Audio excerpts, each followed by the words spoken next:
ಓಂ ಸಾಯಿರಾಮ್, ಸಾಯಿ ಪ್ರಣಾಮ್. ನಾಸಿಕ ಜಿಲ್ಲೆಯ ಮಾಲೇಗಾಂವದಲ್ಲಿ ಪದವೀಧರರಾದ ಡಾಕ್ಟರ್ ಒಬ್ಬರಿದ್ದರು. ಅವರು ನಂಗಿಯ ಮಗನು ಕರಡು ಹುಣ್ಣಿನ ರೋಗದಿಂದ ನರಳುತ್ತಿದ್ದನು. ಡಾಕ್ಟರ್ ಮತ್ತು ಇತರ ವೈದ್ಯರೂ ಅನೇಕ ಥರದ ಔಷಧಿಗಳನ್ನು ಕೊಟ್ಟರು. ಅವನಿಗೆ ಶಸ್ತ್ರಚಿಕಿತ್ಸೆ ಕೂಡ ಆಯಿತು. ಗುಣ ಕಂಡುಬರಲಿಲ್ಲ. ಎಲ್ಲ ರೋಗಗಳನ್ನು ತಮ್ಮ ದೃಷ್ಟಿ ಮಾತ್ರದಿಂದಲೇ ಗುಣಪಡಿಸಬಲ್ಲ ಶ್ರೀ ಸಾಯಿಬಾಬಾ ಅವರ ಬಳಿಗೆ ಹೋಗಲು ಅವರ ಕೆಲವು ಸ್ನೇಹಿತರು ಅವರಿಗೆ ಸಲಹೆಯನ್ನು ನೀಡಿದರು. ಆದುದರಿಂದ ಅವರು ತಮ್ಮ ಪತ್ನಿ ಮತ್ತು ಮಗನೊಂದಿಗೆ ಶಿರಡಿಗೆ ಬಂದರು.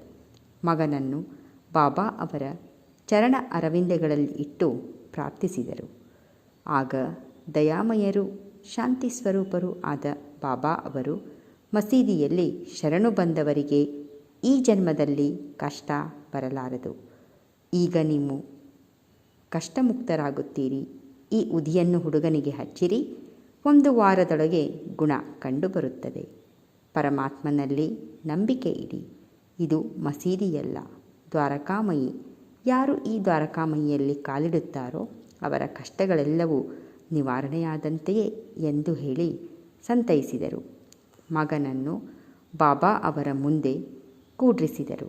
ಬಾಬಾ ಅವರು ಹುಡುಗನಿಗೆ ನೋವಿನ ಜಾಗದಲ್ಲಿ ಕೈಯನ್ನು ಆಡಿಸಿ ಅವನ ಕಡೆಗೆ ಪ್ರೀತಿಯ ನೋಟವನ್ನು ಬೀರಿದರು. ಅವನಿಗೆ ಇದರಿಂದ ಸ್ವಲ್ಪ ಗುಣ ಬಂದು ಕೆಲವು ದಿನಗಳ ನಂತರ ಪೂರ್ತಿ ಗುಣವಾಯಿತು. ನಂತರ ಅವರು ಬಾಬಾ ಅವರ ಆಶೀರ್ವಾದವನ್ನು ಪಡೆದು ತಮ್ಮ ಊರಿಗೆ ಹಿಂತಿರುಗಿದರು.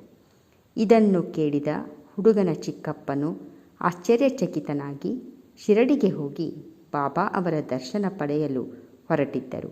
ಆದರೆ ಕೆಲವರು ಮಾಲೇಗಾಂವ್ ಮತ್ತು ಮನಮಾಡ್ಗಳಲ್ಲಿ ಬಾಬಾ ಅವರ ವಿರುದ್ಧ ಅಪಪ್ರಚಾರ ಮಾಡಿ ಮನಸ್ಸನ್ನು ಕೆಡಿಸಿದರು.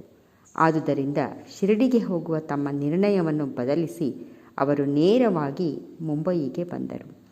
ಅವರು ರಜಾದಿನಗಳನ್ನು ಅಲಿಬಾಗದಲ್ಲಿ ಕಳೆಯಬೇಕೆಂದು ಇಚ್ಛಿಸಿದ್ದರು. ಆದರೆ ಓಂ ಸಾಯಿರಾಮ್, ಸಾಯಿ ಪ್ರಣಾಮ್.